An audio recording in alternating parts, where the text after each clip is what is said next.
Selamat siang Ibu dan teman-teman, saya Caroline Estentua dari Program Studi Budidaya Perairan ingin mempresentasikan tugas oseanografi umum. Yang pertama, arus laut di Atlantik, Pasifik, dan India. Arus laut di Samudra Atlantik, di sebelah utara Khatulistiwa. Arus Khatulistiwa Utara merupakan arus panas yang mengalir menuju ke barat sejajar dengan garis Khatulistiwa. Yang kedua, arus teluk, arus yang menyimpang yang secara diperkuat oleh dorongan angin yang besar. Yang ketiga, arus tanah hijau timur atau Greenland, arus dingin yang mengalir dari Laut Kutub Utara ke selatan menyusuri pantai tanah hijau timur. Yang keempat, arus Labrador berasal dari Laut Kutub Utara yang mengalir ke selatan menyusuri pantai timur Labrador. Yang kelima, arus Kanari, arus menyimpang dan termasuk arus angin di sebelah selatan Khatulistiwa. Arus Khatulistiwa Selatan, arus panas yang mengalir menuju ke barat sejajar dengan Khatulistiwa. Arus Brasilia, arus lanjutan dari sebagian arus angin barat yang mengalir ke arah utara menyusuri pantai timur Amerika Selatan. Arus Benguela, arus lanjutan dari sebagian arus barat yang mengalir ke arah utara menyusuri pantai barat Afrika Selatan. Arus angin barat, lanjutan dari sebagian arus Brasilia yang mengalir ke arah timur sejajar dengan garis ekuator. Yang kedua, arus laut di Samudra Pasifik, di sebelah utara Khatulistiwa. Arus Khatulistiwa Utara, arus panas yang mengalir menuju ke arah barat sejajar dengan garis Khatulistiwa. Yang kedua, arus Kuroshio. Arus ini merupakan arus panas yang mengalir dari utara Filipina menyusuri sebelah timur Kepulauan Jepang dan terus ke pesisir Amerika Utara. Yang ketiga, arus California mengalir di sepanjang pesisir barat Amerika Utara ke arah selatan menuju ke Khatulistiwa. Yang keempat, arus Oyashio, arus dingin yang didorong oleh angin timur dan mengalir dari selatan beriring ke selatan dan berakhir di sebelah timur Kepulauan Jepang. Di sebelah selatan Khatulistiwa, arus Khatulistiwa Selatan, arus panas yang mengalir menuju ke barat sejajar dengan Khatulistiwa. Yang kedua, arus Humboldt atau arus Peru, lanjutan dari sebagian arus barat yang mengalir di sepanjang barat Amerika Selatan menuju ke arah utara. Yang ketiga, arus Australia Timur, lanjutan arus Khatulistiwa Selatan yang mengalir di sepanjang pesisir Australia Timur arah utara ke selatan. Yang empat, arus angin barat, lanjutan dari sebagian arus Australia Timur yang mengalir menuju ke timur dan sejajar dengan garis ekuator. Arus laut di Samudra India, di sebelah utara Khatulistiwa. 1. Arus musim barat daya, arus panas yang mengalir menuju ke timur menyusuri Laut Arab dan Teluk Benguela. Yang kedua, arus musim timur laut, arus panas yang mengalir menuju ke barat menyusuri Teluk Benguela dan Laut Arab. Di sebelah selatan Khatulistiwa, arus Khatulistiwa Selatan, arus panas yang mengalir menuju ke barat sejajar dengan Khatulistiwa yang nanti pecahnya menjadi dua arus Mascarena dan arus Ogulhas setelah sampai di timur Madagaskar. Yang kedua, arus Mascarena dan arus Ogulhas. Arus menyimpang dan arus panas merupakan lanjutan dari pecahan arus Khatulistiwa Selatan. Ketiga, arus angin barat, lanjutan dari sebagian arus angin barat yang mengalir ke arah utara menyusuri pantai barat benua Australia. Gray Conveyor Belt, sabuk sirkulasi laut global melepaskan energi panas ke atmosfer ketika massa air yang hangat bergerak dari daerah ekuator menuju ke kutub. Mekanisme sabuk ini yang menyebabkan lautan memegang peran kunci dalam pemahaman perubahan iklim global. Sirkulasi atmosfer dan samudera dikemudikan oleh pemanasan matahari. Radiasi matahari memanaskan atmosfer dan samudera menyebabkan terjadinya variasi densitas di muka bumi, termasuk densitas samudera. Sebagai contoh, permukaan bumi yang hangat menyebabkan intensitas cahaya atmosfer meningkat. Ini disebut konveksi. Di laut, angin musim memengaruhi muka laut sehingga menghasilkan arus permukaan. Penggerak arus lainnya adalah pasang surut dan perbedaan densitas massa air dan samudera Atlantik, Hindia, Pasifik, dan kawasan perairan Indonesia bagian timur yang melalui arus ini. Gelombang laut. Gelombang laut adalah penggerak naik dan turunnya air laut secara tegak lurus dengan permukaan air laut dan membentuk kurva atau grafik sinusoidal. Gelombang laut timbul akibat adanya gaya pembangkit yang bekerja pada lautan. Gelombang yang terjadi di lautan dapat diklasifikasikan menjadi beberapa macam berdasarkan gaya pembangkitnya. Gelombang merupakan faktor yang penting dalam pelayanan informasi meteorologi kelautan. Pada umumnya, gelombang dibangkitkan oleh angin, sehingga sifat-sifat gelombang tertentu dipengaruhi oleh angin. Misalnya, semakin kencang atau tinggi kecepatan angin, maka kecepatan dan panjang gelombang semakin besar.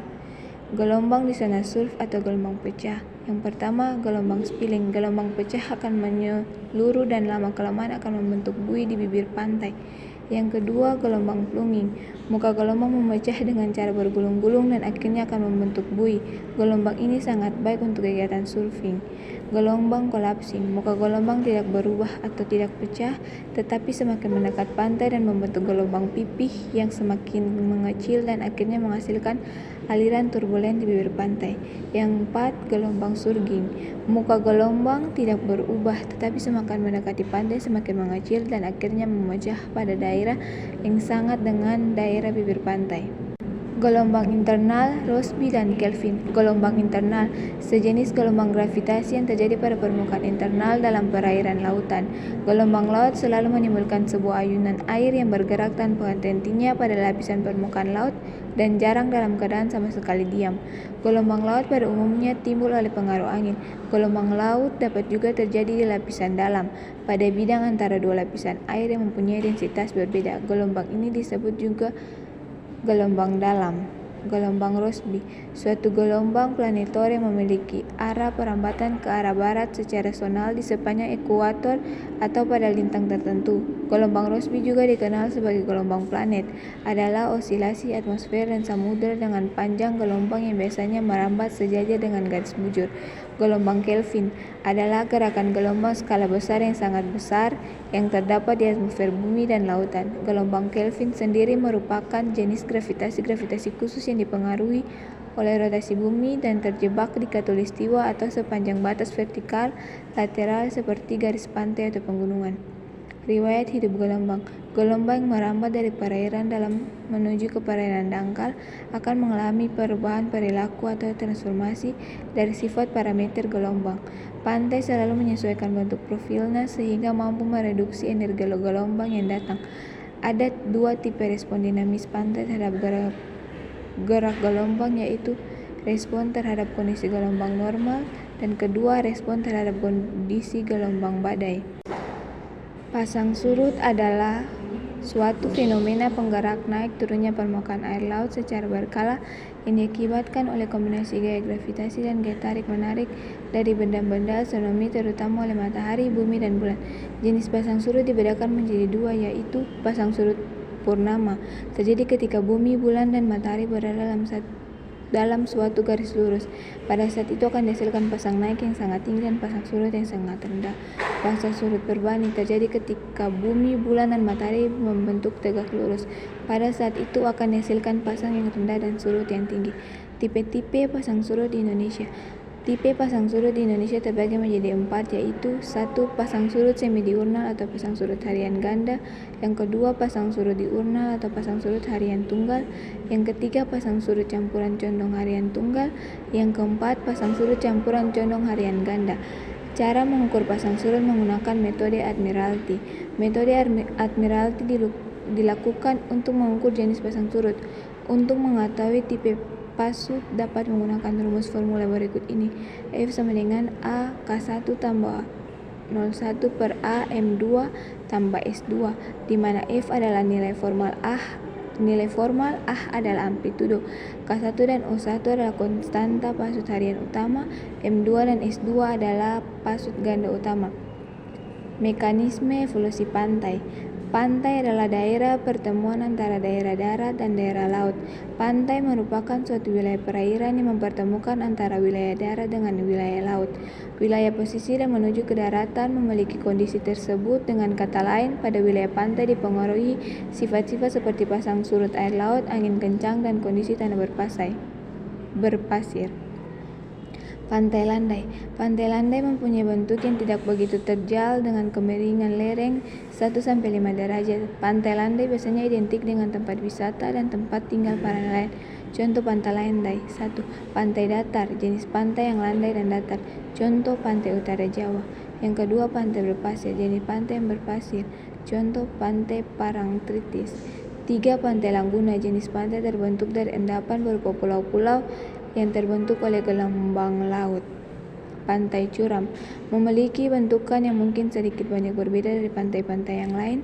Hal tersebut dikarenakan pantai curam adalah sebuah kawasan pantai yang terdiri dari perbukitan Jika kita berbicara tentang pantai curam, maka kita bisa menemukan di kawasan pantai selatan Pulau Jawa atau ada juga beberapa di Pulau Bali. Pantai bertebing dapat dibedakan menjadi dua bagian, yaitu pantai bertebing terjal, pantai bertebing bergantung. Salah satu penyebab utama dari terbentuknya pantai bertebing adalah adanya endapan tebing yang terkikis karena abrasi.